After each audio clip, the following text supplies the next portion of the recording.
You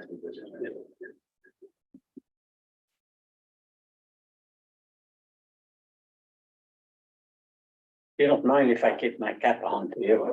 Nope. You do that, whatever you need for the, Is it that or my sunglasses? no, that just, And sometimes both. we'll make accommodations as you need. Thank you. We are streaming. Okay, all right, thank you, everybody. Today is June 5th, 2020. Today is June 5th, 2023. This is the meeting of the Transportation Circulation Commission, City of Lafayette, California. Let's bring this meeting to order and by visual display, all of the commissioners are here tonight, along with staff and consultant to be introduced later. Just as a reminder, the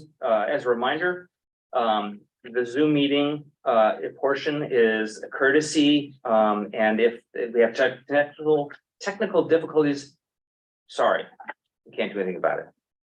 But I don't expect that. Any changes to the agenda, or does somebody want to propose adopting the agenda? All propose to adopt. Second. All right, all those in favor say aye. Aye. All right, unanimously adopted. Okay, this is the time when, since no one else is in the audience here physically, if anybody online wants to make comments about an item that's not on the agenda, then you can raise your hand. All right, apparently everything's calm out there, so no one's calling in. All right, let's move on to the main item tonight, 6A.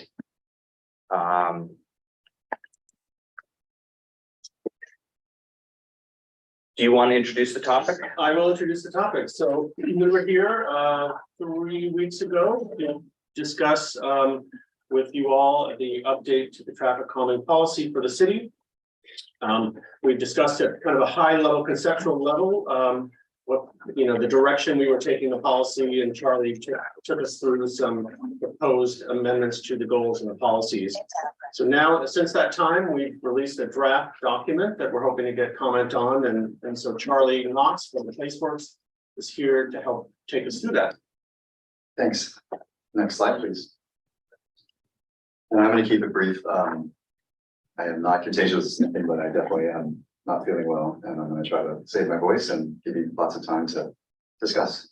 So I'm just going to go through what we changed after your comments on the 15th of May.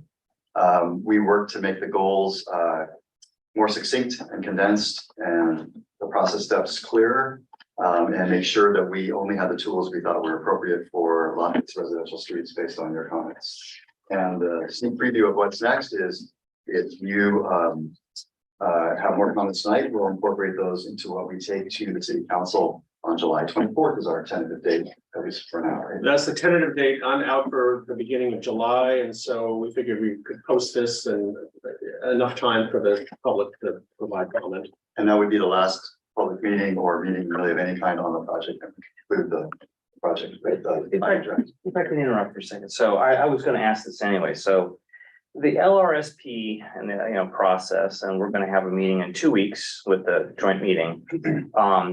Does the LRSP have to be done before we submit this to the city council? I know they're referenced together, but no. I don't think there's a preferred order. We're far enough along in the LRSP that we know what the direction is on that. Okay, On that plan. thank you. Sorry. Oh, no problem. Next slide, please.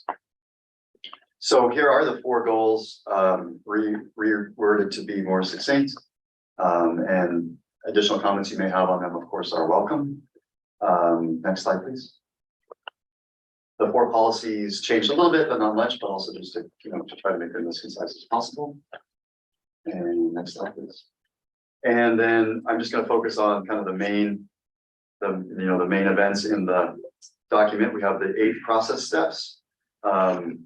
And the key again with that box on the right is that we're going to have a data-driven analysis of the conditions on a residential street where traffic calming is requested to inform the evaluation and ranking in the event that multiple applications are received the same year or same time for the next calendar year, and prioritized.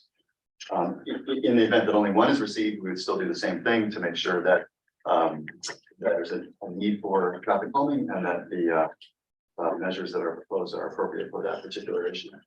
Next slide, please. So this is the streamlined, narrowed down list of traffic calming activities by type with their relative costs shown that we believe are the ones that are appropriate for residential streets in Lafayette. So these do, as the chair suggested, these do overlap with some of the tools in the local local roadway safety plan toolbox. But there are lots of other tools in that toolbox, many of which are much larger capital physical projects that are much more expensive, and others that aren't specific to traffic calming, like stop signs. Next slide, please. That's the last one. That's the last slide. There you go. All right, I am ready for any questions or explanation of how things changed or what changed or what's where and how it got there. Okay, and how we got here. Stella? Really quick one. Could you go back to the criteria slide? That one. So that's a little different than at our last meeting. Volumes. Yeah, we had talked about, collision, I think you're right, if I may. Good chair. and evacuates. You're right, evacuation routes are considered. We didn't have it in that list of bullets, but you're right, it does belong there, and I think that's a good addition for the document. We had talked about volumes, but you know, the discussion you guys had, and also, in my opinion, I think there's a danger in representing that traffic calming per se will have a direct effect on volume. And I think that that's been a mistake made in other communities that it's a best practice that we want to try to learn from. It certainly could help. But I was talking with Patrick offline last week, and we know of a neighborhood where traffic calming has been installed, and it does slow people down, but hasn't done anything to change the volume. Yeah, thank you for reminding. I do remember that. But well, I think if it's the pleasure of the committee, we'll add evacuation routes in there. I think that's a good idea. So we do have some narrative in the Yes, we do. document about evacuation routes, which are largely arterials. Arterials are not, I mean, this policy is not meant for arterial roadways, right? That arterials would be covered under different programs. Mhm. So, Well, you know, can I interrupt? yeah, go I ahead. think that's actually a good point, because even though I think in general, the need to respect the place in the roadway for emergency vehicles, which is usually 11 or 12 feet, not 10-foot lanes, is true. But I think it's the design of probably most likely the mini roundabout, if it's used, that's going to be necessary for the emergency vehicles to function. And I think we talked in the last meeting about how you can create something that looks larger than the actual obstacle or barrier in the roadway that vehicles need to go around, but it's designed in such a way that the fire trucks can actually just roll over it. So I don't know, maybe you guys want to discuss whether you think in the document itself, we should add evacuation routes into this criteria or not. Patrick is correct, it is in the narrative. Right, is in the narrative, but you know, I want to be careful because we've installed traffic calming on Happy Valley Road, for example, in front of the school. And so that's an evacuation route as well. So you know, I wanted to state that largely, I mean, that this program is meant for local and collectors. Mhm. Arterials are covered by other programs, but I think, you know, that for evacuation routes, we probably should go through emergency response to make sure that they're okay. Mhm. Okay. Yes, I saw it in the tools as a where to use. Someone no, someone yes. Yeah. Yeah. Vacuum or emergency routes. So, okay. That's all I had. I just had noticed that one change and wanted to catch it while we were talking about it. Any other questions? I do have a bunch, but why don't others Oh, go? and let's then I go. can- We'll come down the line then. How about that? Greg? Why don't you keep going? Go for it. Okay, Yeah. all right. I'm a little challenged to try to separate out some of my things I should just send you separately as kind of little wordsmithing stuff, but let me just see if I can kind of run through my Well, notes. And I would say only in my defense, since I'm in QA/QC on this project, we really wanted to work hard to get you enough time to review based on the comments last time. And so we did everything electronically and sent it. And after I printed it out and started reading it, I was like, oh, we need to change that, we need to change that. So Okay, I have a list of like, I don't know, 30 or 40 very minor things, all of which amount to, like, we should have caught those. So okay, I think anything that's like typo or like, it says aim to instead of aimed at, just send us those. yeah, But if you have contextual or substantive things, let's definitely hit those today. yeah, exactly. Okay, okay, so, If you want to go through anything at all, whatever you want to do is fine. okay, well, I can sort of do both. I guess the first one is in the middle. First, on page 2, second paragraph.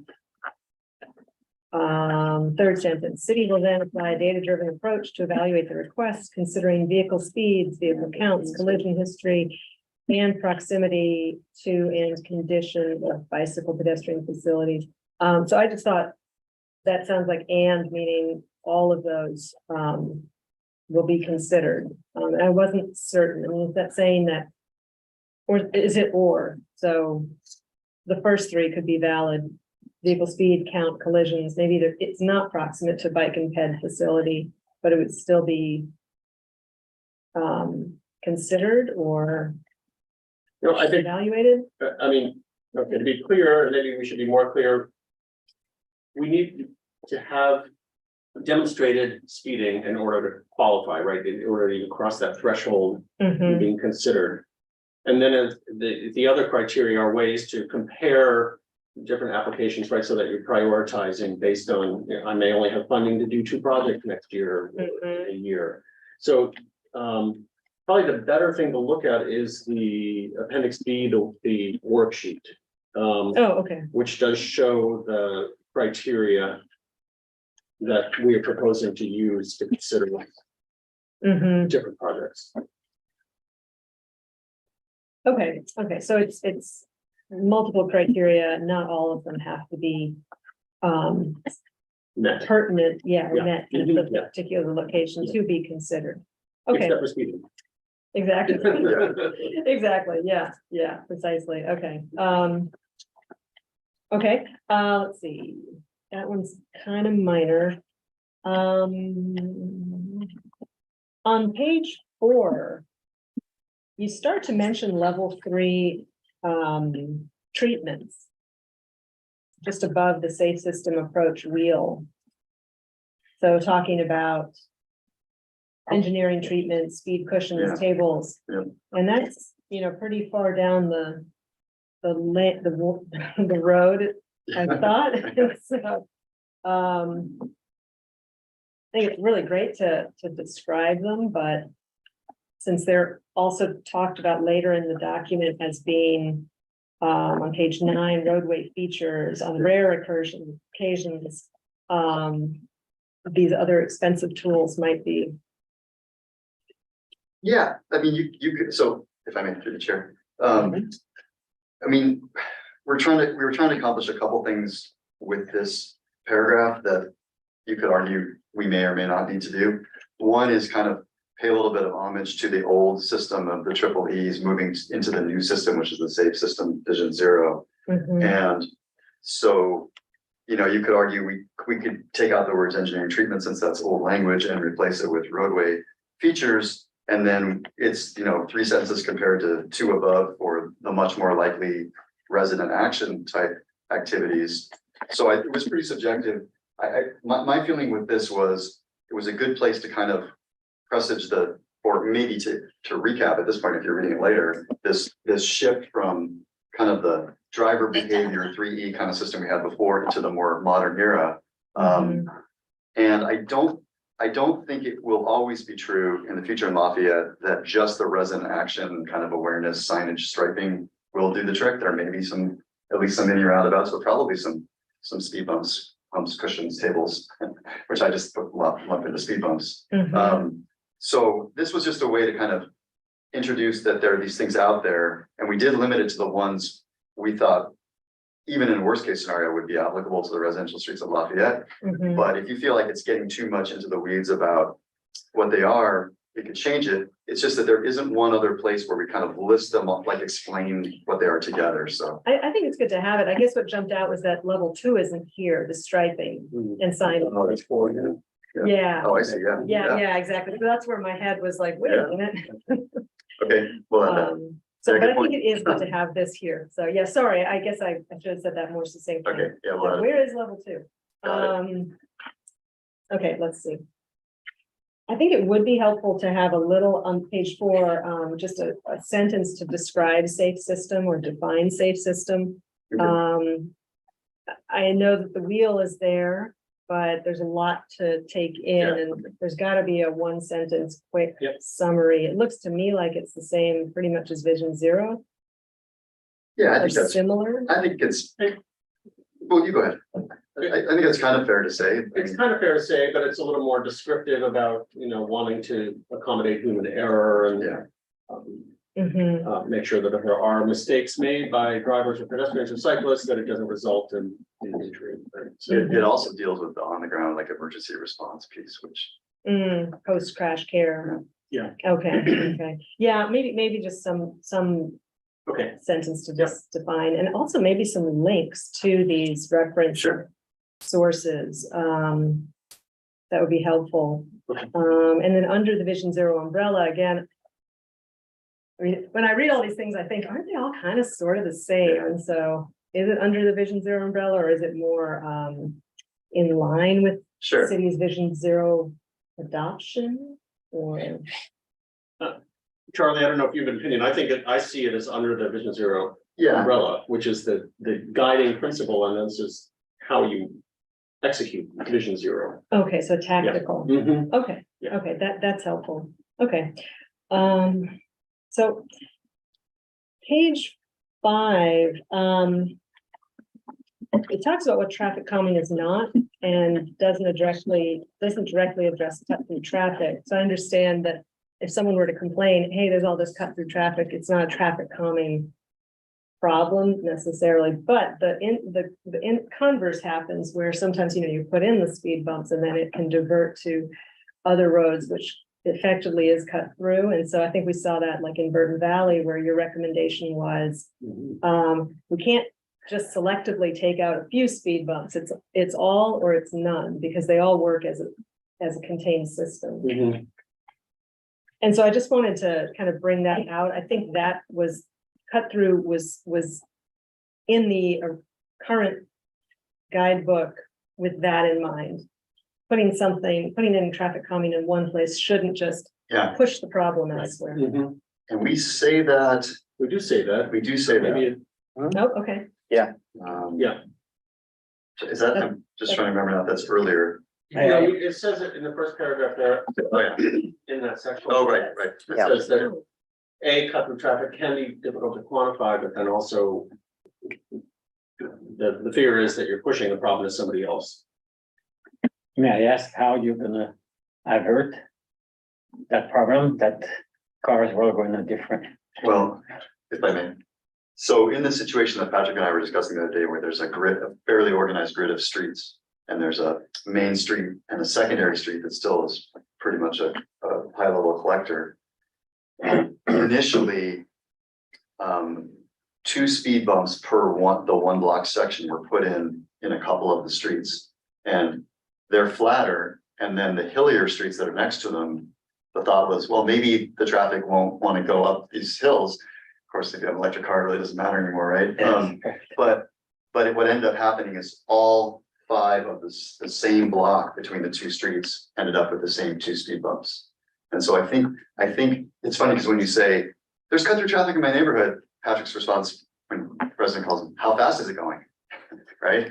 I mean, if cut through traffic is going extremely slowly, I don't think it's the same issue as if it's, endangering people. So I think in an extreme case where you have people cutting through an entire neighborhood one street at a time, and you start putting in significant features like speed cushions or speed tables or whatever, and they just keep going to the next street, you're going to get the complaints from the next block. But it's probably going to be, that traffic's going to be going legitimately faster than the other places to warrant the traffic calming.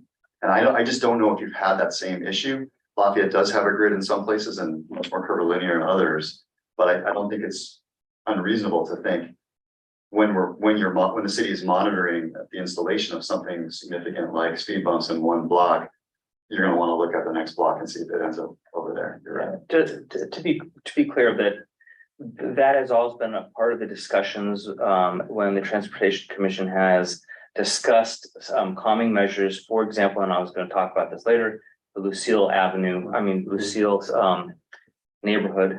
It's got a real name, but, that was explicitly discussed. And then Lafayette Estates. Yeah. Thank you. Mhm. I have a couple more. Yeah. So for page 5, there's description of traffic maintenance requests that don't fit the traffic calming. It'd be great to have a link in that document for the city's page where you can file the report. Yeah, okay. Make it super seamless. Under best practices, describe best practices by making applications information accessible, understandable, and equitable decision-making process. Last time we met, you talked quite a bit about objectivity. And this whole process being redefined to bring that in. And I just wonder if that would be something to mention, that it's an objective process, that there's some kind of a standard framework that everything's going to go through equitably. But you're thinking it belongs in the best practices Well, or just somewhere? no, I just saw it, that was where the thought came to my mind. I think we could just add, I don't know words, but we could just add objective before equitable, because I think. Yeah, it's true. Mhm. So can I talk about that? Because that's one of the big Yeah, points I had. yeah.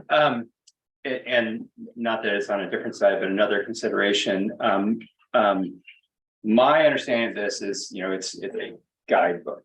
It's not an absolute mandate. And there's a couple places in here I could talk about in a second where it says, you must meet this threshold or that threshold. I guess it's a question for you all.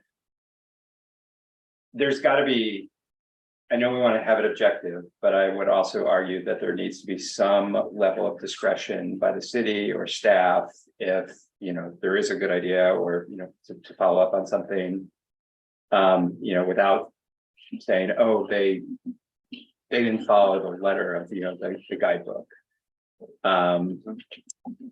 So I wanted to raise that, see if other commissioners had thoughts, but, Patrick, see if you had thoughts as well. I realize we want an objective process, but there's also got to be some level of discretion here. This is just a guidebook. So when you say discretion, Well, so one, so you kind of implied bureaucracy would hold something back. Maybe I'm misinterpreting what you said. no, well, it came up for me. There was a couple places in here that said you have to have, half of the neighbors on a block, sign the petition or whatever. And I thought, well, in Lafayette, what's an actual block? And then what's half? And, is it half on either side? I just, there needs to be some ability to, again, have some discretion when accepting these things. So. Yeah, okay. It seemed, if I may, and do I need to be standing there to be on No. camera? I'm good. No, it's Okay, fine. yeah, I'm a little too weak to stand up right now. Mhm. It seems like, so I think so we said both sides of the street, right? Well, there's a couple places in here that it may not be entirely consistent. That's one of the things. But the intent was to be consistent on both sides, and I think the more objective it is, the easier it is to implement and understand. But I think where the discretion would come in, probably most likely, is what if there's only one traffic calming request for the next calendar year? And it's not like, it doesn't seem incredibly significant, right? So then you have the situation you're talking about, which is maybe you have 100% of the people on the block thinking we should do this. And it's the only ones you're not prioritizing it against something else. But maybe engineering looks at it and says, gosh, it's 2 cars a day going over the speed limit. And that's, by the way, why vehicle counts are important in that section, but maybe aren't the definitive criteria. Mhm, There's cars speeding on our block and it's always the same red Corvette. mhm. Right. So then there's some subjectivity where you might say, well, you're the only one, you should be the top priority, but maybe it's not that bad. Or maybe maybe it's the opposite where you have two that seem significant, but there's only enough funding for the next year. So I think there will be some subjectivity. It's just, how do you want to be able to explain to people why a decision was made and go back to the criteria. But it's definitely a human process with people involved at every phase. So I think there will be some opportunity to explain and there will be a need for explanation. So I don't think it's without subjectivity. It's just trying to be as objective as we can be. As a goal. Yeah. Mhm. Yeah, and I think the scorecard, that, Appendix. does a pretty good job at laying out the factors that will be evaluated, but yeah, as long as you don't want to be absolutely wedded to it. I mean, there may be extenuating circumstances or something there, so that's why we just advocate for a little more discretion. Wait, and the thing, this is just one of my comments, like it says half people on a block. Well, like where I live, what's a block? I don't know. There may be two houses between two streets. Right. So if I sign something and my neighbor doesn't, I hit the halfway threshold. So It's a good point. Yeah, Okay, that was one of my questions. Can you explain what a block is? Well, Taking Yeah. where I live, Sweet Drive, right. which is a very long connector or collector street. There are no blocks there in terms of what you would see in a city or something like that. So I'm just curious, how do you interpret a block here in Lafayette? I mean, again, here's where subjectivity comes in, right? Yeah. Because we don't have a grid system where you've got clear ends to the blocks, but I would argue. Even if it's a long street, if people at the end of the street have to drive over the speed hump, then there should be some. Skin in the game from everyone on that street. Yeah, I think the standard definition would be, because traffic calming per se is supposed to be about mid-block, right? If you're engaging in traffic calming on an intersection scale and it's only about pedestrians crossing intersections, that's when you look at new crosswalk, stop signs, whatever, right? So I would say, and then T intersections are getting involved, right? And then maybe there's a cul-de-sac with 3 houses in the driveways, but in general, you're looking for corner to corner, right? So wherever the next corner is, where there's either a T intersection or a full intersection to the next corner. But I realize that can be. But I think here, there's a lot of just streets that. Well, you Little might streets. want to expand on that, because I know a lot of people would look at that and say, what's a block in Lafayette? Right, Yeah, And if it's from intersection to intersection. Right. If I apply that to where I live, that makes sense, but if you don't have that explanation in here. Then you're gonna be, us on Sweet Drive and probably many other streets here in Yeah. Lafayette would be wondering, what's a block here in Lafayette? well, and this gets to your point, Greg's point about discussion or subjectivity, right? You've even got these situations where you have a flag lot and maybe the driveway that goes in, that the curb cut of the street is serving 4 houses. So Yeah. it's not even called a cul-de-sac, or it may not even be a dedicated street. But once you come out, you're on a dedicated city street and you've actually got 8 cars coming to that one point. So like we can work on that. And I think, my guess would be subjectivity applied in that situation would be like, let's say you have one of those situations where you had a much larger estate lot and it's now 5 lots and it's gone through proper subdivision and they're all legal and they've got 5 or 10 cars. Maybe that becomes the corner and it goes one direction or the other, or maybe it may end up in the middle of a longer stretch because it's part of the issue. Because people need to slow down to get into that. What looks like a curb cut when you're there, but it actually is speeding on a bunch of. Can I just follow up on this block Yeah. discussion? I just have a couple other questions on that. And it's, I don't have it opened up to that section, but it says something along the lines of you would have one applicant submit per block, if I read that Per correctly. application, yeah. Per application, per block. So again, that's where some clarity on what a block is in Lafayette, it would be very helpful. And then it goes on to say groups of blocks would not be addressed by the guidelines, that would be addressed in another way. Or the interim, which it also says is, if your neighboring block, whatever that means, your neighboring segment, roadway segment is seeking this attention and you feel like your segment needs the same, you can also apply.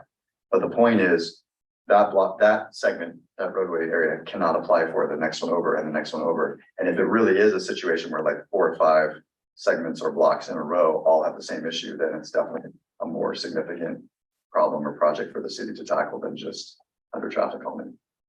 Okay, And I don't really know the Burton Valley situation that well, but as I was sitting here on May 15th, it kind of sounded to me like the Burton Valley situation was bigger than traffic calming in a number of ways, both how much it was affecting and also a bunch of different solutions, like talking about sidewalks and talking about, alternate routes and things like that. So okay.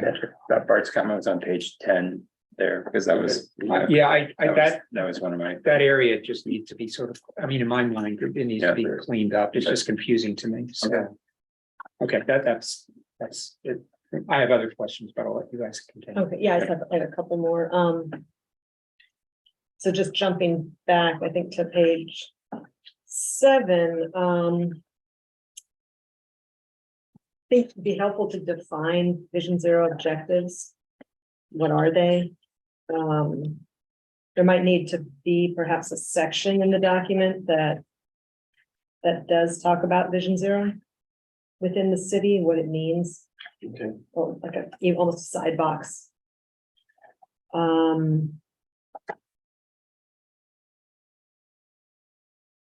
I think I have some comments I'll definitely send to you separately about just sort of terms. I think although in goal number 3, objective and equitable popped out as not as words that maybe could be helpful. It does say fair, consistent. I like objective and equitable. Yeah, I mean, we know that funding is scarce and that there can be, we don't, I mean, ideally, we don't want to set up situations where neighborhoods are competing against other neighborhoods and starting to have kind of,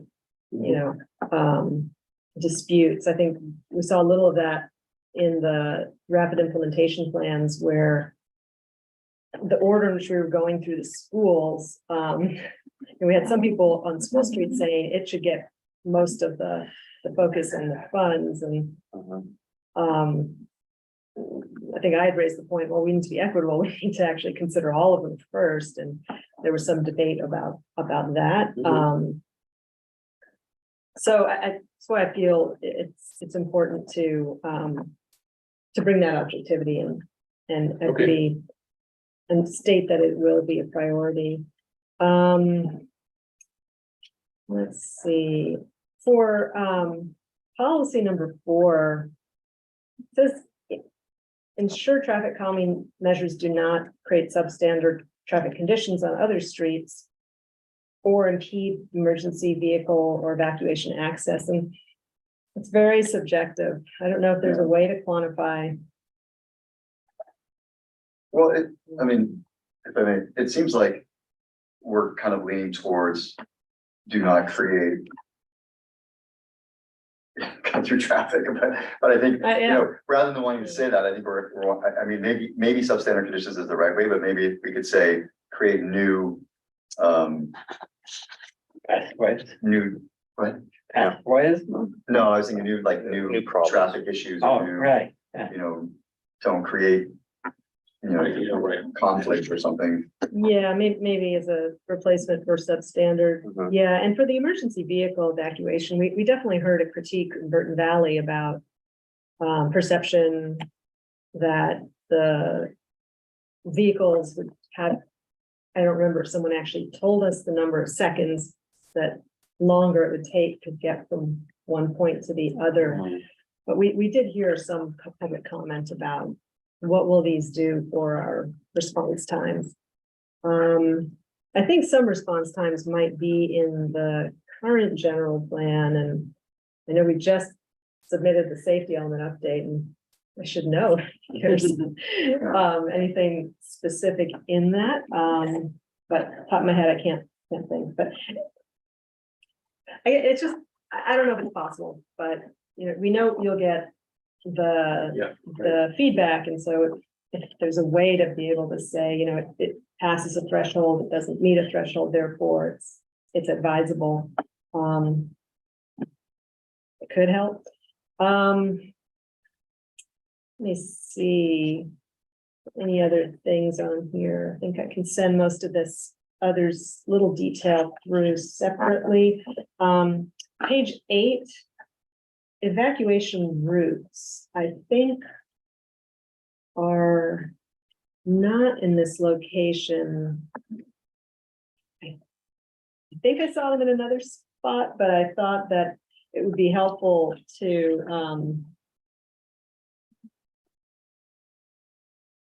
describe the streets that might have what's the word for it, basically just that might not be as appropriate, or where there would be increased level of review. I think you had said, perhaps Mhm. consulting with emergency operations agencies. Okay, On page 9, I think largely this list captures the evacuation routes, but I'll double check. Yeah, we'll check it again.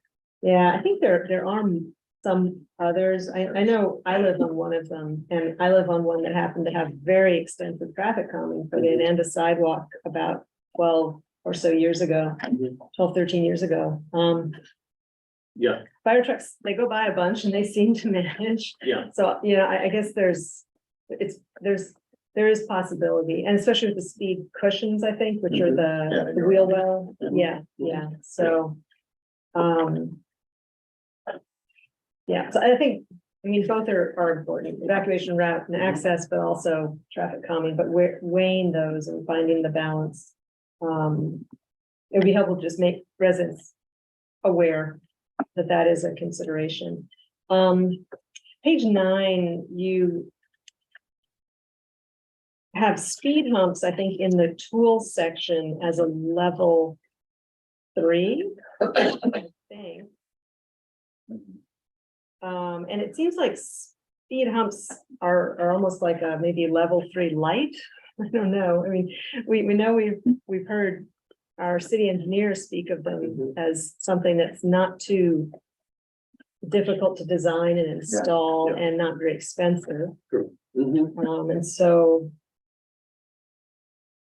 And that's why we kind of try to well, politicize is the word, but try to tell what these are instead of, jargon numerically 1, 2, 3. mhm, And so the roadway features are the ones that are actually, built or in place in the roadway, but I think in the tools descriptions, we said on a cost basis, there were the median island and the speed bumps both got the $3 signs. And then gateway treatment curb extension rates crosswalk for 4. mhm. We can go back and look at some of the cost estimates, but the speed bumps, from an engineering standpoint, they are pretty simple, right? Because there's a basic design, there's actually, a formula for saying how tapered they are and what height they are, and there's even how, exactly how high and how wide they're supposed to be. But they still require going to the street and adding the material. Some of the others require digging in the street or moving things around. So they are generally the easiest, but like the speed cushions, which may be more expensive because you have to buy something prefabricated, they go down quicker and they don't make as much of a mess. They're environmentally better. There's no runoff of, oiled asphalt and things like that. So I think it's really up to engineering about which one's going to work the best. Mhm. And there are some cities that just use one or the other. We've got 3 or 4 different options. But I think because they are roadway features, and that's the difference between striping and signage, and thanks for catching that sense on striping and signage before, they really are different, because once you go from layering paint on to doing this thing, then you've really changed the dynamic of how the street looks. Yeah, that's right. In other Yeah. words, the behavior part of it with striping and signage is still basically optional for the driver. When this goes in, it's no longer optional. Yeah, Although I've been told by police officers, they know the exact right speed to drive over the speed bump, wherever it is, to not have it affect them as much as it would. I'm sure. I don't know what that is. and I don't I'm know. sure they can. Yeah. I guess it just. That seems- might be with the fire trucks too, like the fire trucks might not care as much Yeah. because they know how to handle them. Yeah, exactly. Yeah. I think on page 9, it just says on rare occasions, but then we have this this convention in the city that we've had for a couple of years. Sure, rare. speed Yeah. bumps, sure, speed bumps. So that's just the Do observation. you think rare just isn't a fair word? I mean, I think what I was trying to do there, based on your comments last time, is manage expectations, right? Like, so don't come to the city thinking, I have to have a speed bump. It has to be this big physical thing. There may be some better, less expensive, easier to do sooner, more expedited way to get to That's it. good. That's good. So that's what the rare is about. Yeah, maybe it's in some circumstances or on occasion. Yeah, maybe we don't want to quantify it, Okay, say rare, I don't know. We can just some is fine, yeah. Mhm. Okay, or something like that. Mhm. okay, almost done. Let's see. For the process, page 10, 11, it seemed like there would be a decent gap between a person or a neighborhood submitting. Because they could submit well in advance of September 30th. Mhm. And then that evaluation and ranking would take place only in October, November. So it could be many months from there. Right, that's why we said by September 30th. Yeah, but I guess my comment pertains to step 4, and when that happens. So you evaluate at a certain time, you've bundled your requests, you evaluate them all together.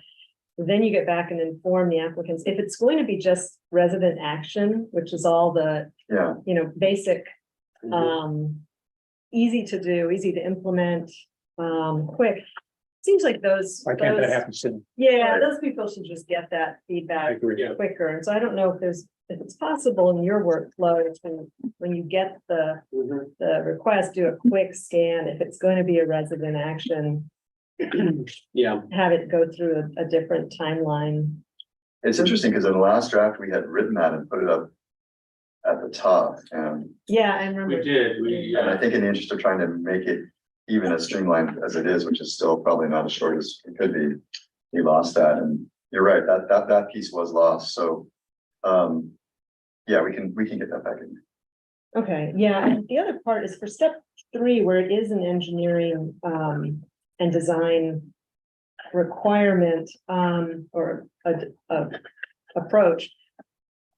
If there isn't money in that current year, Mhm. in terms of, you probably going to have a budget, I would imagine, roughly. If you tell the applicants, sorry, we're not doing you this year, but you can resubmit next year, but you already looked at it and you think it's actually really good, wouldn't you want to kind of hold it and put it in next year's queue? Sure. Yeah. If there's a demonstrated problem, yeah. Yeah, exactly. Yeah. Yeah, I mean, I'm pretty budget minded and I don't know what, Mhm. you and Mike have to work with. But it conceivably, you could get a lot of. Well, we haven't interest. had a carved out budget, so Yeah. that's kind of the next thing is to figure out what an appropriate budget is, but of course, it depends on the number of applications you receive, so. Right, Exactly, Yeah. yeah. But maybe yeah. you could just state there's an ability to hold projects that weren't funded Right, this yeah. year and roll in this next year.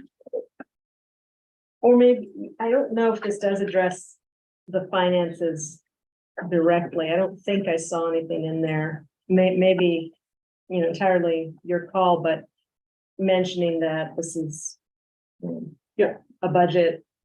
There's a Right. budget, it may, you will get traffic coming when a funding source has been identified, yeah. yeah, Mhm. exactly, Mhm. that we may not be able to address everyone in a given year. Right, Got it. Um, Maybe down in step 3, where we say applications that are not approved or are cannot be funded during the current year.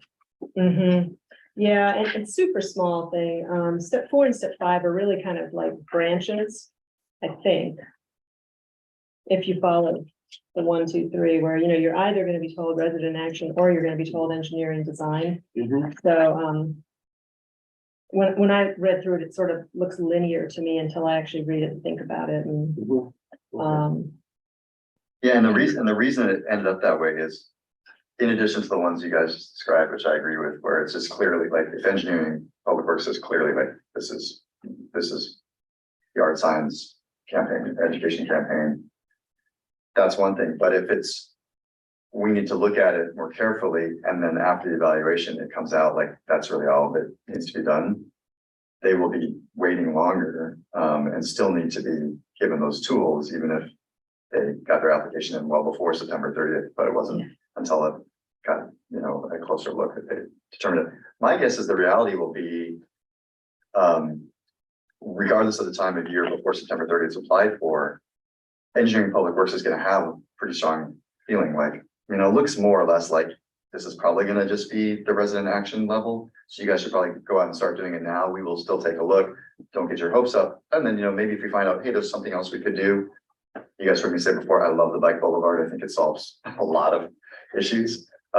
So, you know, maybe they might find out, you know, the resident action thing looked like it was starting to work, and we're also thinking of some striping. So here it comes. That wouldn't be a bad answer for that neighborhood or block or roadway segment. Mhm. And they have already gotten a head start, but then it still kind of belongs here because there's still some funds to be expended by the city that would have to be, you know, considered in the same year as other projects. Yeah, that does. So I make agree, it sense. does branch, but I think they need to still be together because it's still one needs to precede the other. Exactly, no, it does, you're absolutely right. Yeah, and on all of this, flow chart might be helpful if it's not a exactly linear, process. All right, very much almost done. Thank you for bearing with me. Let's see, speed humps, I really was like, oh, $3 sign, really? That's not what Mike says, but Yeah, maybe, I'll leave it with him to. approximately $8,000 for what that's worth. So, you know, maybe it is a two. But much more than a median Okay. island, I would think. I mean, Yeah, if that has curbs or Yeah. drainage considerations. You're talking about one speed bump. speed humps being one, $2 or $3 signs. Right now it's 3, but perhaps it should be 2.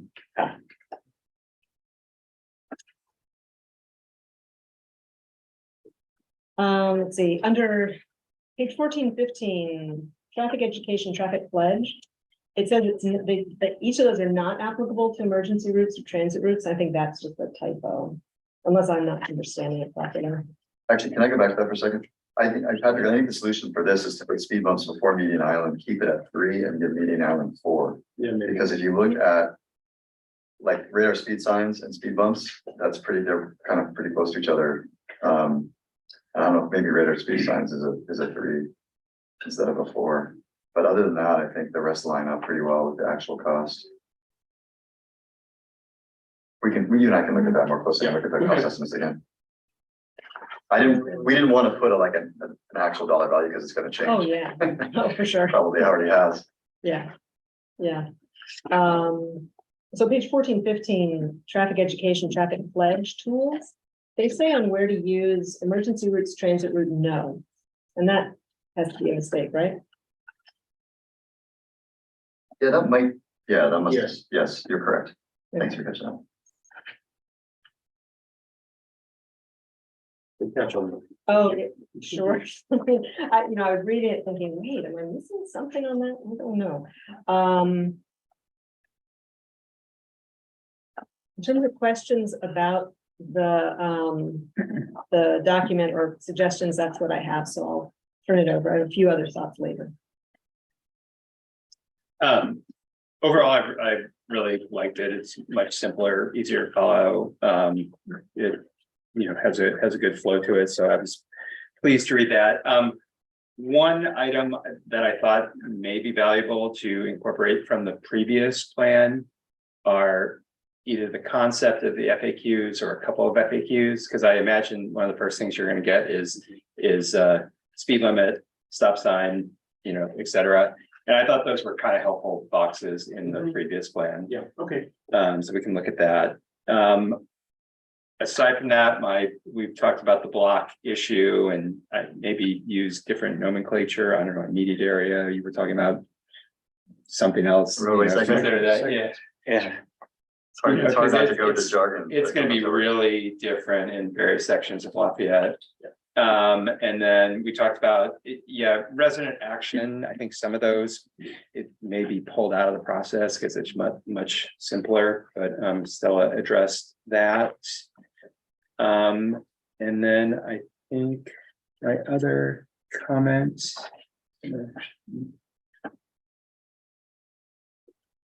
Oh, just on. Yeah, page 10, it starts with step 2, the evaluation and ranking, and goes through a bunch of various criteria.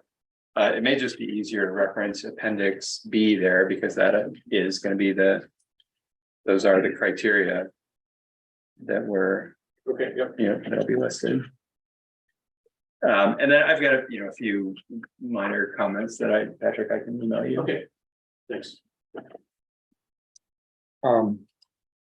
First of all, I read this today, cover to cover, and I thought that it really read well. And I thank you for doing the simplification you did in the areas of goals and well, just the overall, I just thought it read really well. So thank you for doing that, for simplifying it. Stella, covered a few things, but I have a few extras. I'm starting with the deadline. I was going to ask you, and I'm fine with establishing deadlines. I think that's important that people know there's a certain date when they have to have their application submitted. In this case, it's September 30th. But I just was curious to find out how hard that deadline is. I mean, we're talking about subjectivity in this. If you get your application a week or 2 weeks later, does that mean it won't be considered? If that's the case, I'd be okay with that, but I would say let the community know, maybe via the website, put announcements up there saying that the deadline is September 30th, and that's your time you have to get your application, is if it's going to be a very hard deadline. Does that make sense? So one of the purpose for the deadline is that the data could all be collected at once, one period. Right. And you just want to avoid, the rolling admissions where it just becomes more complicated to manage, but. Right, and I understand that. Yeah, okay, Again, I don't have a problem with having a hard deadline just for those reasons. All I'm saying is if there is going to be a hard deadline, just make an extra effort, to let people know that that's a hard deadline, okay. so that there's no hard feelings if they come in a week or two later and say, oh, it's just a week or two, why can't you do it? That kind of thing.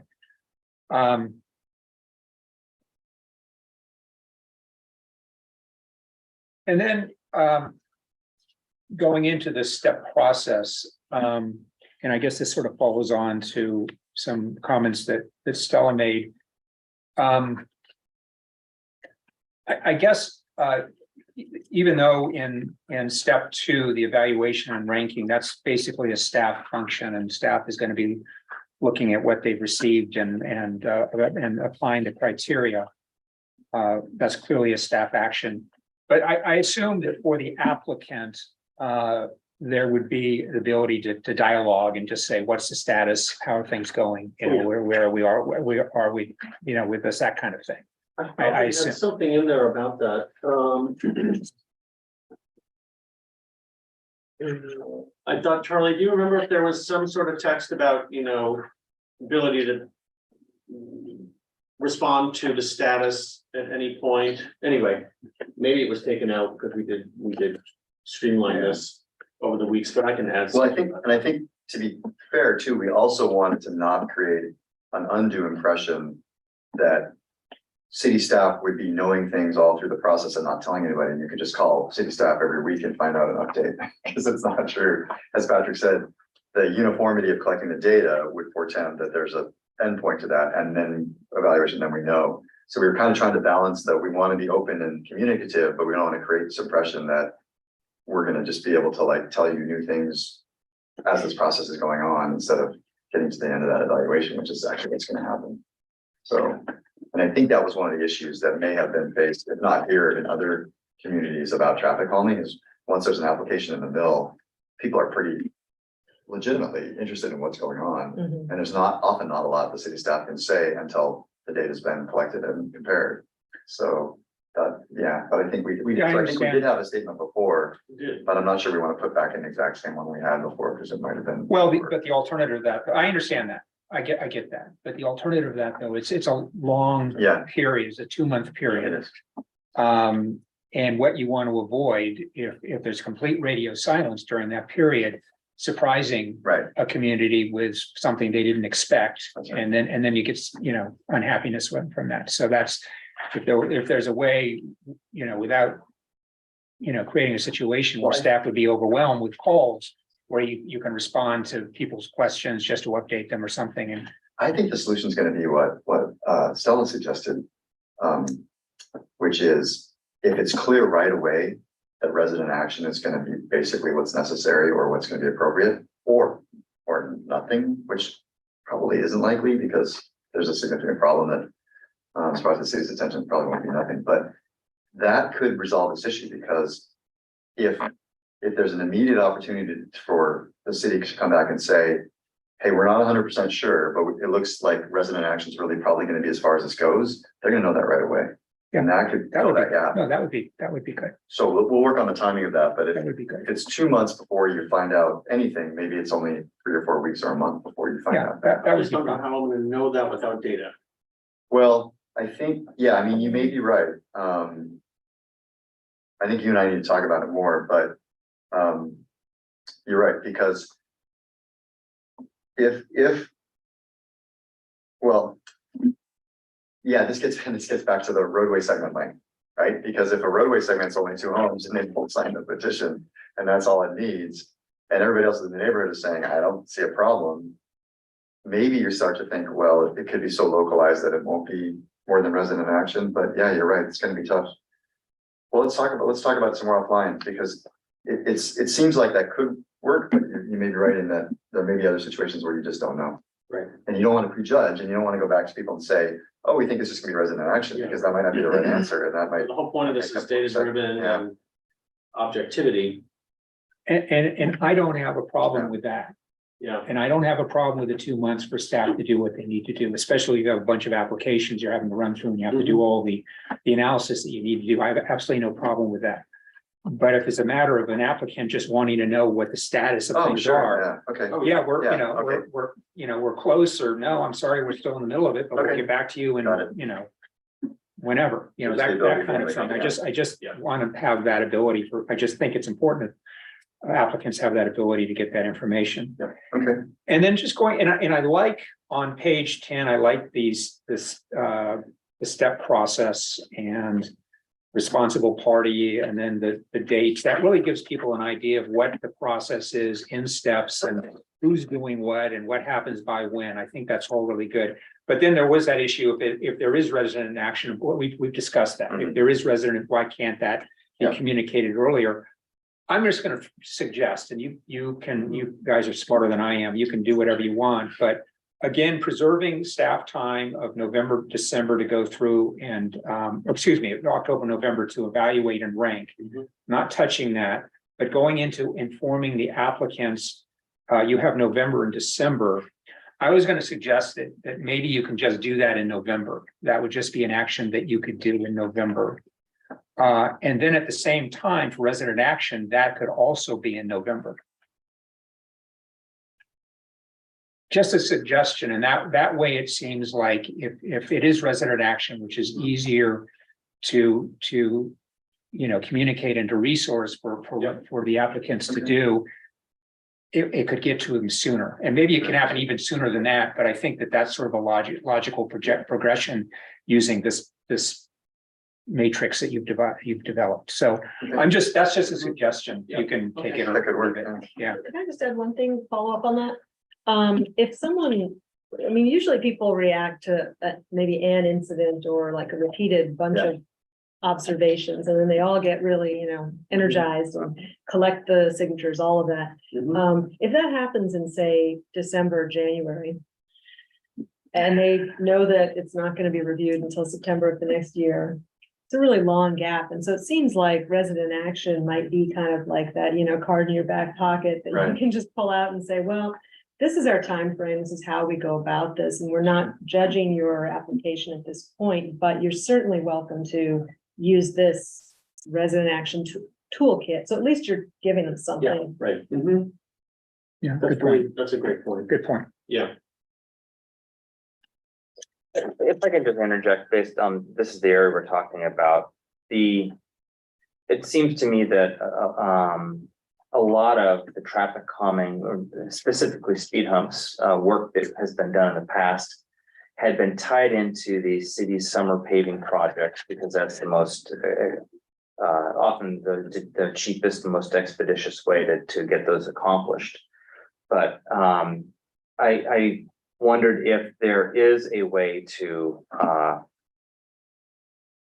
make immediate, to Stella's point, make immediate action ready, I mean, available. I mean, your workload and staff's workload varies, throughout the time, although it's all plateauing at a high level. But again, I'm back to also, these dates are the broad classification for how the process should work, but I hate to limit people from, getting the word in right away. I'm just glomming onto what was said. So not to be too rigid. Yeah.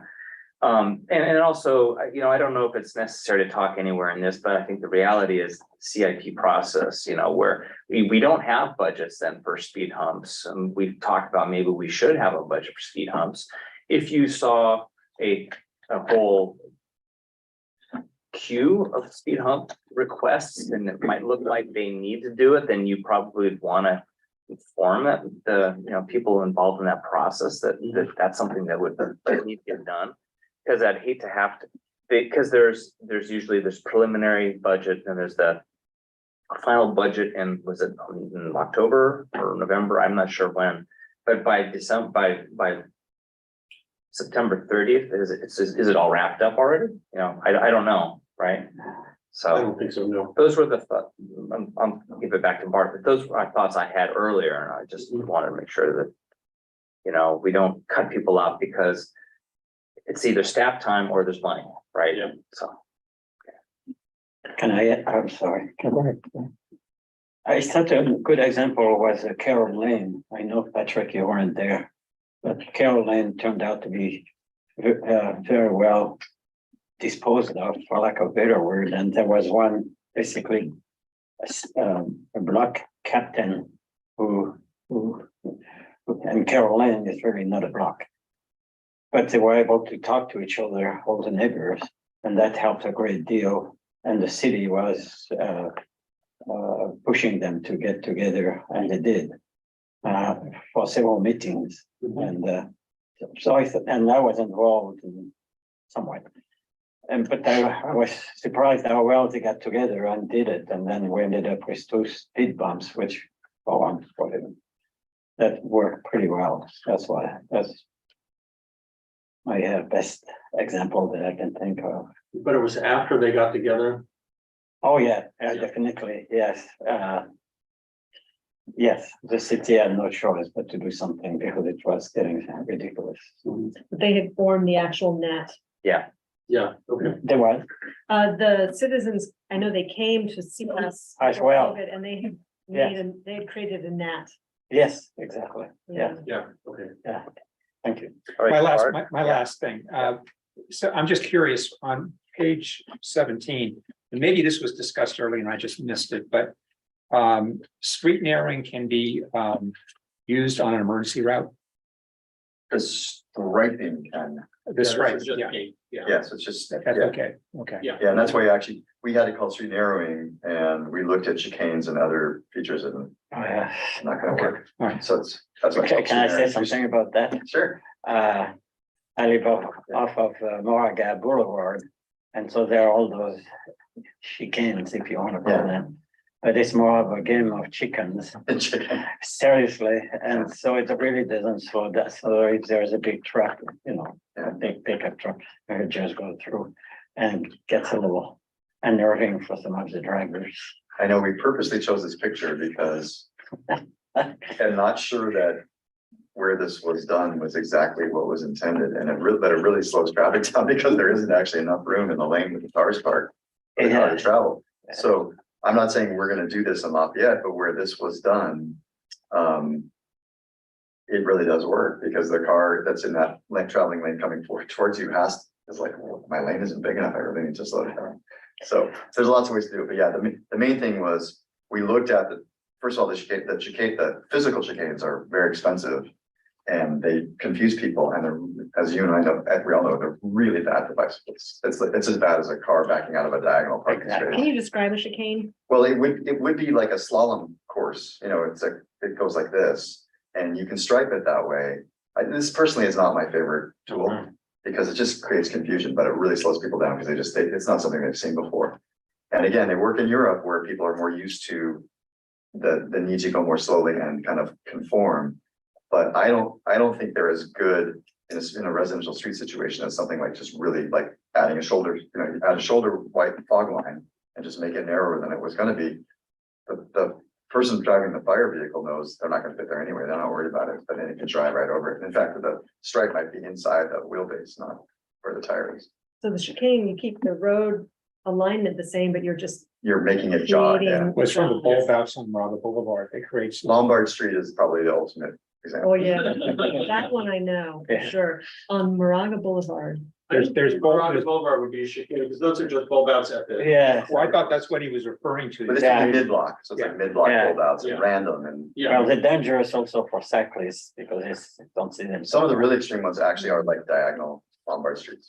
Yeah, It's yeah. just, I think there must be some on Stanley. It's really, they don't change the alignment. The travel lanes are still the same, but they just they take up a portion of the parking area by the edge line. And so it just what I've heard is that it's supposed to create the feeling of a narrow. Yes, that's it. Feeling is unfortunate. There's quite a lot of, yeah, I've ridden both Moraga Boulevard, both before the bulb outs and after, and I thought it did make a big difference Oh, really? to car speed and my comfort riding on Moraga Boulevard on a bike. do you like Just- it, I like it. riding? Okay. Yes, I like it. Better than speed bumps?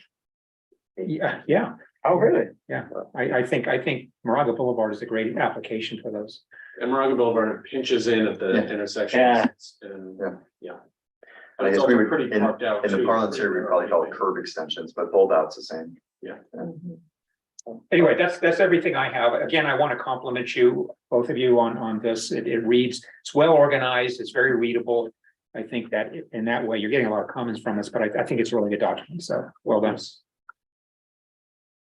Yanni, do you have some? No, I questions? just did. Thank you. Okay, And I concur with everyone. back to the block by block, one of the things that, it really depends on where you're at. Some neighborhoods, are suitable in size for, an action request, and others are too big for that. But so when you describe by block, and we get a lot of feedback on neighborhoods, that may be something you want to incorporate in the language somewhere, maybe not. I think somewhere I read that the staff will have discretion to expand or contract sizes. Mhm. And that's fine. I agree. That's fine. On page 5, when you're talking about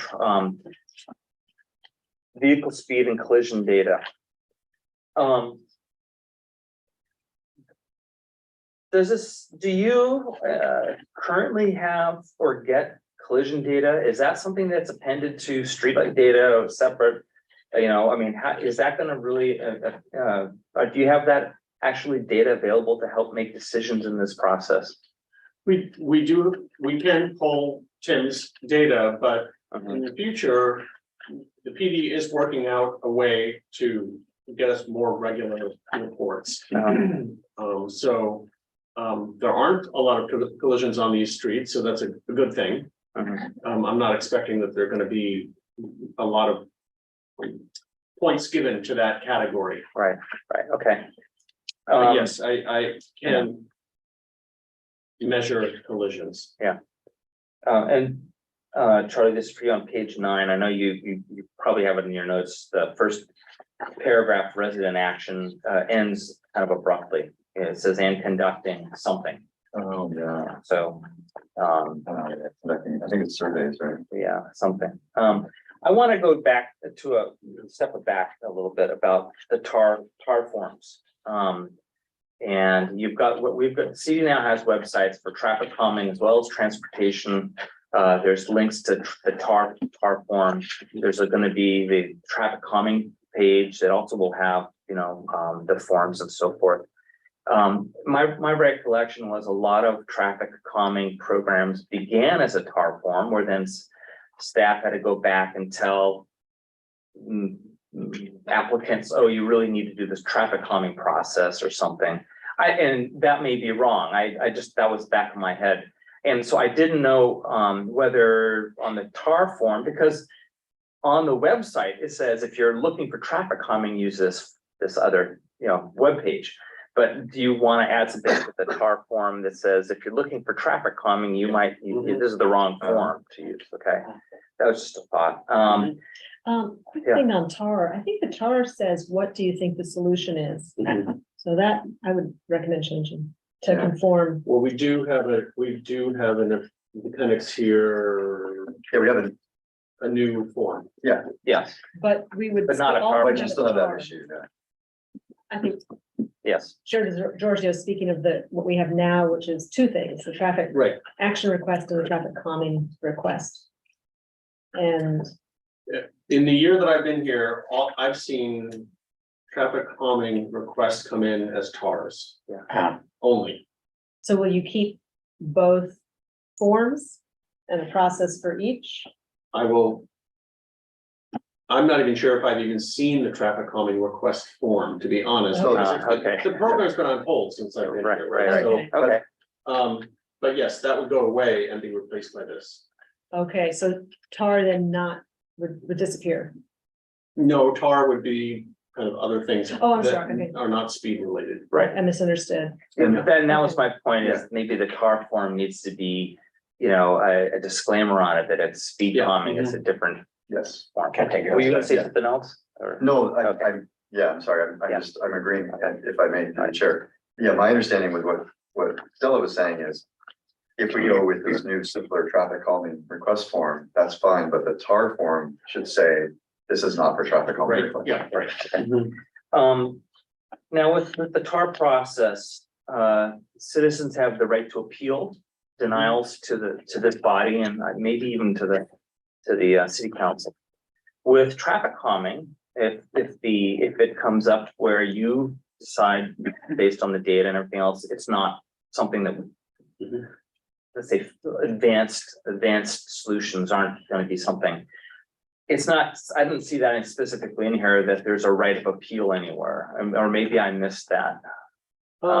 Yes, so I did say, that staff will inform this commission of each proposed traffic calming project. At these meetings, community members can comment.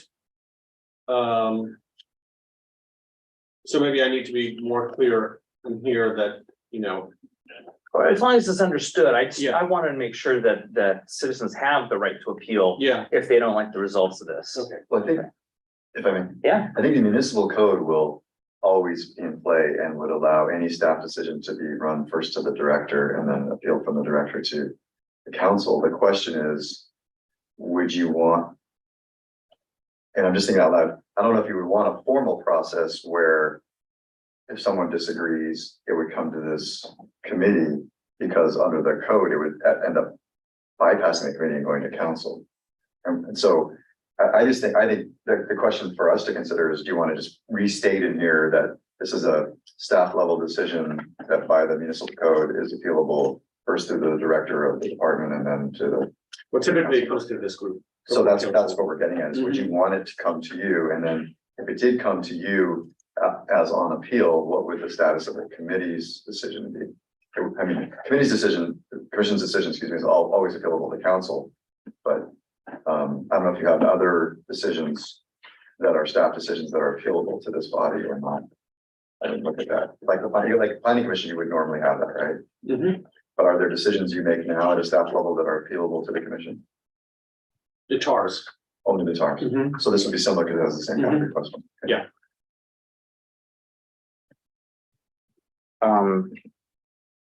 Page 11 monitoring.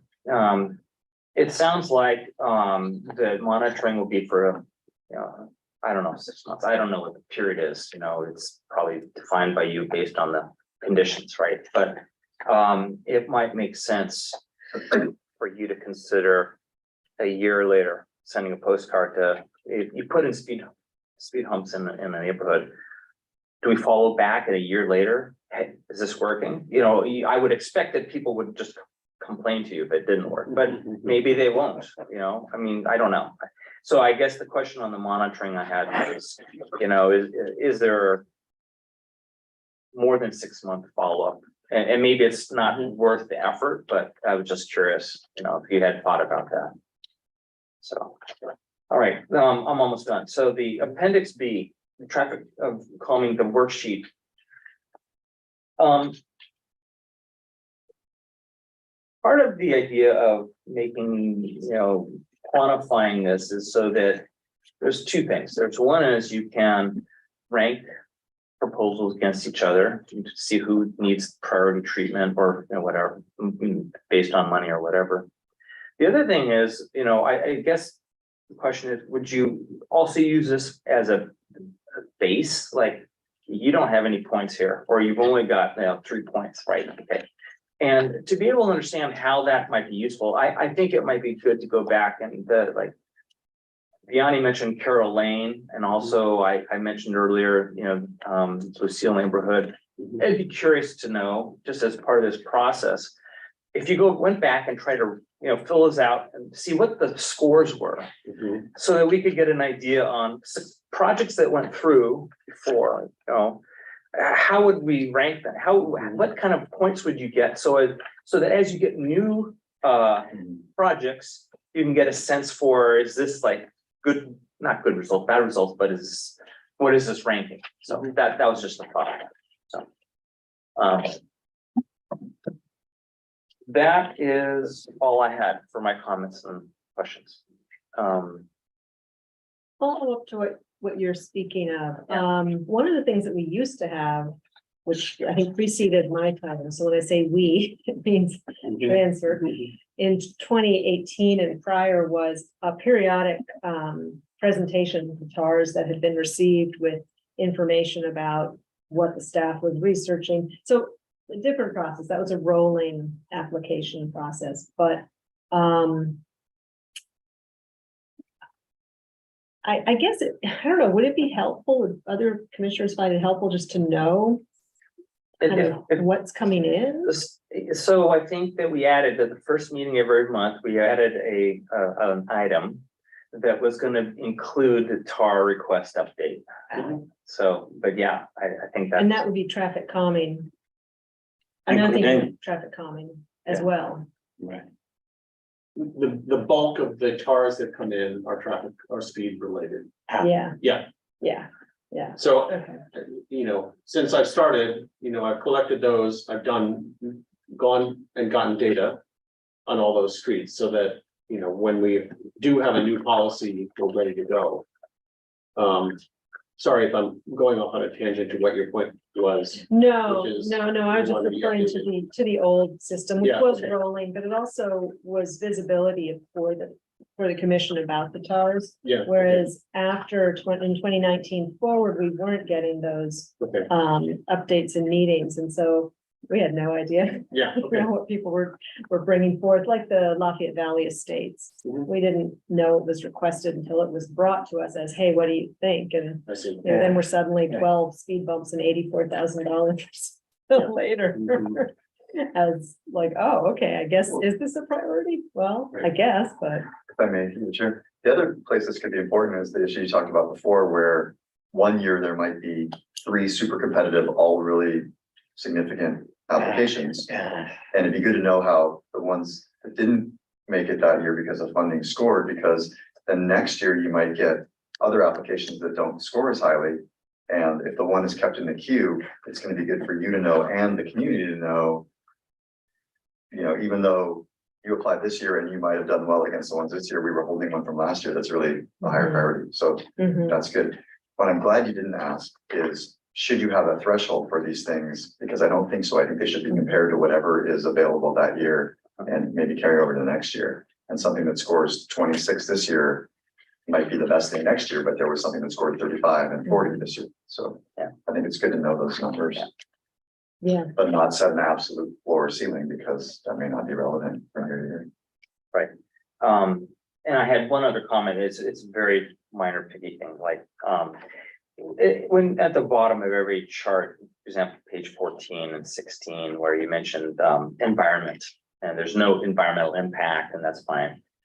It got me to thinking about the flags and the signs of the little guy holding the flag and so forth, and, in order to just say to prevent single-use waste, does the city have a supply of those, or do the neighborhoods buy their own, you know, and in other words, you know, if you, and this would be something you wouldn't put right, but you might mention to people when you're done with your signs and stuff, if you're not gonna use them, you know, give them to the city and we can reuse them or something, I don't know. I just, that was the thought about, you know, I think that's a great idea. And I know I've seen a whole series in Walnut Creek that they must have produced, and it's multiple messages, and I don't know how they distribute them, but I know I've driven through a neighborhood and I see like the 4 messages, and it's Yeah. probably a kind of pop-up campaign. Maybe it's related to a traffic calming request, and it seems like they may move around because they've disappeared in certain spots, and then I noticed them somewhere else. Yeah, And so nice. having just like a cache of those Yeah. to say, these are on loan. So, They work if you put them up for a week, Yeah. 2 weeks, 3 weeks, and then they're actually better if we take them and then put them somewhere else. so here's a little history for you. Back when the original traffic guidelines were published and put into practice here in Lafayette, Leah had, or the city had signs you can put in your yard. But the other thing that they did that was clever was you could get adhesive that said, you know, slow down, please slow down, or whatever it said, that you could put on your garbage and recycling bin. Oh, yeah, And so when it was out on the street, yes, you know, people could see the signs. And at that time, and this is years ago, at that time, I saw those around Lafayette. I don't see very many of them now, but I The haven't Mayor seen. has got a new Slow Down Lafayette campaign, and I want to do some sort of alignment Mhm, with that for this program. mhm, He's doing bumper stickers and other things. Yeah, So. mhm. Yeah, I've seen that as well. And I actually saw in the city offices, there's from probably 10 or 12, 15 years ago, the last Slow Down Lafayette campaign, or it was actually it was a Moraga Lafayette one, I think, because there were several really horrible fatalities that all happened very close in time. And you can still get them. They say Slow Down Lafayette, I think. Bumper stickers at the city offices. I saw them and I grabbed 3 and I stuck them on my cans, but they're little. yeah. I think oh, no, They're they not were big, You're describing it as a much larger Yes. sticker, because I've seen it on a friend's can. I think they had 2 sizes or so. I don't remember. but Yeah. Yeah, This is from 20 years ago? yeah, Yeah, yeah. okay. Oh, okay, yeah. It was a long time ago. Okay, Mm. so any other comments or direction you want to give to? I just have one Staff, quick yeah. question just for Patrick. Yeah. I'm curious, Patrick, you know, on the criteria sheet, appendix B, it talks about measuring or quantifying traffic volumes. Is that something I assume that staff would do? Or do the So residents? the tools that we use to collect speeds can also collect volumes at the same time. So I will get something from the contractor that says, you know, here's the number of cars that passed over the tube every hour of the day for 24-hour period, and then it's broken down by the speed that they were traveling. So there's a contractor that goes out and puts out a sensor or whatever, and that's the way it's measured. It's not you sitting by the road and. No, Okay. no, a little more scientific. Okay, all right. I was just curious. Thank you. And it is 24 hours, so you know, you're getting Oh, yeah. middle of the night speeds as well. Okay, thank you. Mhm. do you have any programs right now going on? I'm sorry? Do you have any programs going on right now? No, No, I'm not, I wonder why, that would be very helpful to, well, I've been collecting data for every street that's Yeah. submitted a tar. about oh, I speeds. see. Yeah, so I have that. It's just not doing it. Oh, so you have been doing that, also that number 2 evaluation. I mean, Data collection. because the program is on hold, I have been, and you know, we don't have a annual process, right? People have submitted to me and I've said, I'm sorry, the program's on hold. Then I've gone out and gotten data. Some of the streets, there is no speeding, so then I'll go back and say, I just want to follow up that I did collect and, you know, your speed is under the speed limit, and so it wouldn't qualify Right. anyway. So I have been communicating with applicants over the course of the past year. But with this program, you change that. I mean, the data would be the same that I'm collecting, But I but mean, the response, the turnaround, you would wait until the September 30th. yeah, I collect all the data once and. Yeah, Is there a reason why it's on hold? Because the council wanted a new program that was also aligned with the local road safety plan. Thank you. I have one thing I wanted to bring up. I know last time we met, I mentioned that in the past, residents sometimes had to contribute to the effort. And I know we talked about the equity aspects of it and also the, hey, if I can pay for it, I want whatever I want. You know, one thing that I guess I wanted to bring up is that I know we've heard from Mike a number of times that we're a limited services city, that we get very little, save our property tax, that our funding streams are pretty defined, but grants are not always readily available and that we don't compete well for them. And so I just wondered, you know, this is a policy question that I think would really just, I don't know the answer to, but consider including something in here as just a placeholder, a possibility that, you know, in certain years, if funding, city funding is limited, we may ask residents if they can contribute. You know, I don't know, it sounds, in my mind, it's like maybe a hedge against lean times, because if for some reason the budget is really constraining for something, I don't know what, like this building sinks into a sinkhole or something, then, you know, would you want to kind of have to say, no, we can't do anything, come back next year? You know, another thing I remember Mike saying recently, and I think you mentioned it last meeting, was that the SIP has its funding, but the question is, what do you use it for? And that's always what Mike is working on. And then that mostly it's focused on building or repairing, but not so much maintaining. And there's no dedicated funding streams for maintenance. And the more of these things we put in, all those speed bumps, at some point they're going to need maintenance. Striping needs maintenance, and so that's where I was thinking about the resident contribution aspect. I wouldn't be in favor of that. I think that would just be an awkward, put that in there. Mhm. And I think that it would create an incentive for some streets to say, oh, well, you know, it's pumping up, speed bump isn't that expensive. We will pay for that. Yeah. I just don't think that's appropriate. So, Mhm. Yeah, I mean, so as a homeowner who pays property taxes and as I get older and the property taxes go up and up and up, and it's not Prop 13, it's all the things we vote for. I'm very sensitive to this when I say this, but I think from an equity standpoint, I think you would want it to be recognized as a community-wide issue at such a level that it deserved a bond measure. And that everybody in the community was paying for traffic calming. Then you had a bigger pot of money that could be combined with the general fund that could be used wherever. The decision about where it goes should still be the subjective, equitable decision. Yeah. But I think if you're gonna fund traffic calming, it should be because we as a community think it's an important enough issue that we're gonna, pay for it. Yeah, And then really the only way to do that is through parcel tax. That's equitable, I think. yeah, no, I understand. We've had issues in our city with sales tax measures, parcel taxes and bonds. Yeah.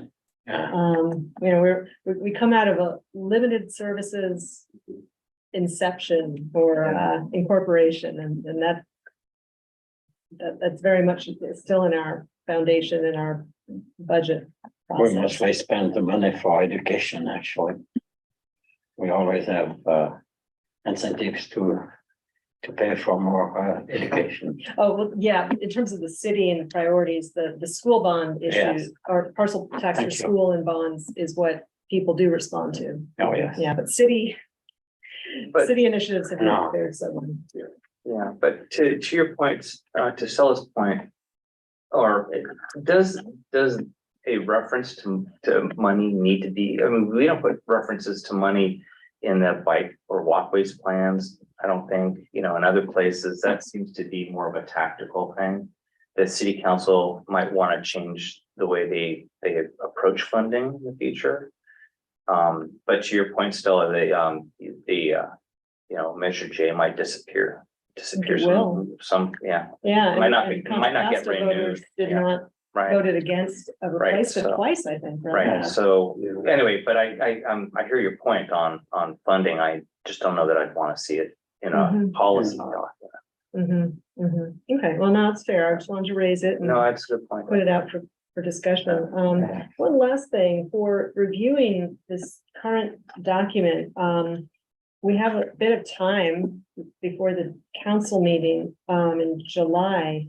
And, it would be helpful or useful to do a little publicity about it. So, yeah, roundup or, I mean, gosh, even if Lumberland Weekly could potentially get pitched an article about maybe the status of the LRSP and Yeah. City Vision Zero. and- Yeah, that's my intent. So we have to clean this up based on your comments and then, you know, the idea is to post it. And get comment on it before council. Mhm. And yes, would I have Suzanne help me get the word out? Yeah, Mhm. yeah, exactly. Yeah, because I know there's a lot of interest in this. You probably hear it because you get the TARs. But I think it would be helpful to get the city residents of however many are interested to take a look at it and give their feedback and then feel like Yeah. they're part of it and they start writing their petitions in preparation for September 30. Are the towers published onto online? Are the, what online? The TARs. The towers, The ones that have been submitted? yes. No. Okay, if there's any other questions or comments, then, you know to email Patrick, so, but let's call this item closed, and there's no new business, so on number, Two members of the public Have joined. oh, audience, so I don't know. okay, I'm so sorry, so you're right. This is the opportunity for the members of the public to comment on item 6A. If anybody would like to comment, then please use the raise hand feature. Anyone Jay's there. Okay. Well, I'm glad somebody's there, so, but thank you, then, okay, seeing no public requests for input. Let's close this item and move to number 8, which is the commissioner and staff reports. Let's start with any commissioner things you want to highlight, and thank you for coming. Thank you, Charlie. Hope you feel better. Thanks, yeah. I know. Anything anyone would like to share? I have a question. Uh-huh. And Patrick, I just wanted to know if you could just clarify, you sent an email out to the commission about looking at the old bikeways plan. Yeah, And let's talk about that. Yeah, so I think you and Stella had said that, you know, there's a need to update this. Agreed. I want to find a grant to do that and the walkways plan as well. But I think the intent was to have a discussion about what would be relevant. And also, how do we use the information there and start communicating about the network that's been envisioned even before that? So I had envisioned some sort of kind of working charrette to be able to do that so that we have maybe a printed map or something online, but a way to populate a map and have a discussion about what's in the plan and where we want to head with it. Is that, I'm not recalling that email. I may just be forgetful. Was that to us? Yes, yes, it was to all of us, yeah. well, there was an initial discussion and then I had a lengthy email about the LRSP and finding a date and that we want to talk about this as well, but Okay. I want to do a bit of prep work for it. And I think you had said, Barb, that you wanted to go through, spend a little bit of time with the document as well. Yeah. I was hoping that there would be some time for us Yeah. to do that. Yeah, And I want to talk to some of my other bike friends and great. get their feedback on that too. And I think that would be great if we can do that. And having a charrette, that's an interesting idea. What's I a think- charrette? It's sort of a gathering, bringing people together. Oh. Right, if I understand it correctly. Brainstorm. Yeah, right, Okay, Yeah. right. And I think that's a really interesting idea. So I'm glad that we're doing that. Thank Okay. you. Could you maybe just either forward that email to me or yes, tell for me what me date, as 'cause I well. forget- I have a Yeah, I'm lot. blanking.